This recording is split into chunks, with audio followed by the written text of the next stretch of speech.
So over on my political channel, I made a reply to Sargon's video on incels. And in part of my reply, I addressed the whole self-improvement issue. Because when you listen to a lot of people talk, it certainly sounds like FAs are being held to higher standards than normal people. And a few of the replies I got focused on the section of the video where I talked about how, basically why are we being held to higher standards? You can go look at the average guy. The average guy is not much to write home about. The average guy has plenty of flaws and inadequacies that he doesn't seem to have to make up for. So if you have an FA who starts at, let's say, I don't know what you call it, dating level 3, and the FA moves themselves up to level 5, up to where the average guy is, why is that not good enough? Why does the FA have to move up to dating level 7? And I've thought about the kind of feedback I've gotten too, where they're telling me, you need to go improve yourself. Okay, well, let's go back to a comment that was left on my channel a while ago. This is from a woman that said, "You seem to be intelligent, introspective, communicative, emotionally expressive, logical, calm, eloquent, keep your home clean and neat, and you've mentioned possess social skills. I used to also have a good sense of humor. You're handsome, seemingly very fit, possess a lovely soothing bass voice, and a clean look. Yet another bonus on your end is the fact many women would love to know you care for and house a cat." I've had women say this kind of stuff to me in real life too. And as far as other, I don't know if you would call it exactly self-improvement things, but maybe self-enrichment things. I've done camping, hiking, fishing. I owned a motorcycle for a while.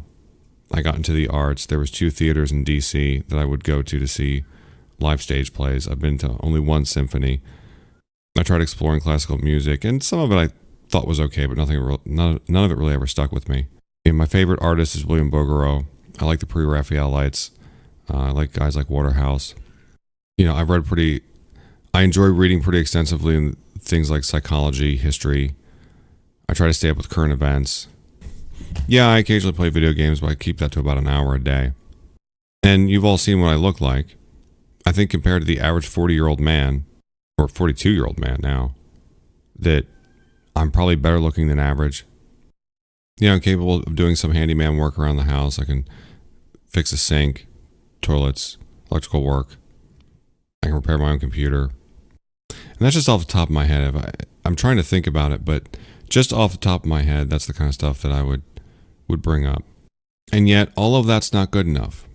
All of that is apparently below the minimum threshold for me for dating. Why is that? Now, one possibility, and this was brought up in that article, Radicalizing the Romanceless, where he talked about how things like virtue, he specifically mentioned like good character traits, are, how do you put it, orthogonal to dating. And that's what I think is probably what's going on here, is that, and why self-improvement never seems to be enough, because that, I don't know about the rest of you, but when I hear the self-improvement thing, it kind of grates on my skin.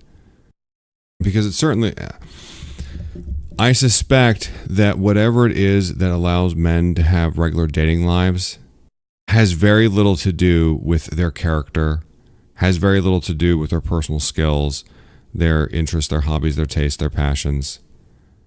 It's probably more like just the skill of dating itself is what's doing it.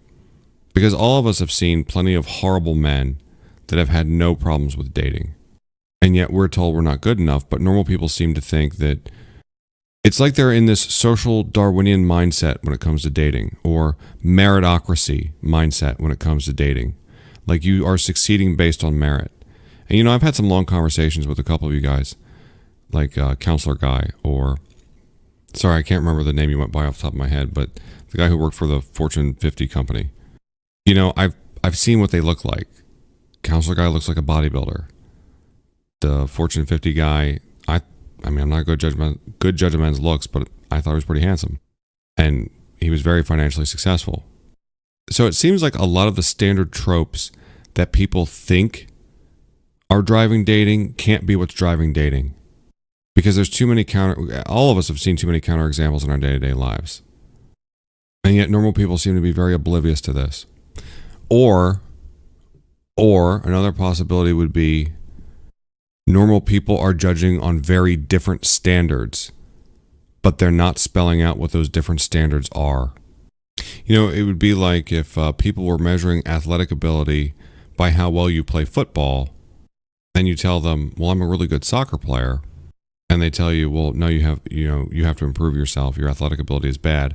But they don't tell you, but the part they don't tell you is they don't tell you they're measuring you by the standards of football rather than by the standards of soccer. I mean, American football, obviously, and American soccer. And one of the things that kind of has always horrified me about this, and I think we know each other well enough to know that what I'm about to say, I'm saying it from a place of kindness. I'm not trying to cut on anyone. Think about Virgin Messiah's situation. Let's say that within the next couple years, he becomes he succeeds in his goals. He loses the weight. He gets in shape. He gets a good job, gets his own apartment, maybe picks up some hobbies and passions along the way. And then he's told he's still not good enough and needs to improve. I kind of suspect that this is a lingering fear for a lot of FAs, because this has certainly been one of mine, is that no amount of self-improvement changes anything. That no amount of bettering yourself makes a difference. That you can put a tremendous amount of effort in and yet still there's never any results. I kind of suspect that's a secret fear of a lot of FAs. So let me know what you guys think in the comment section below.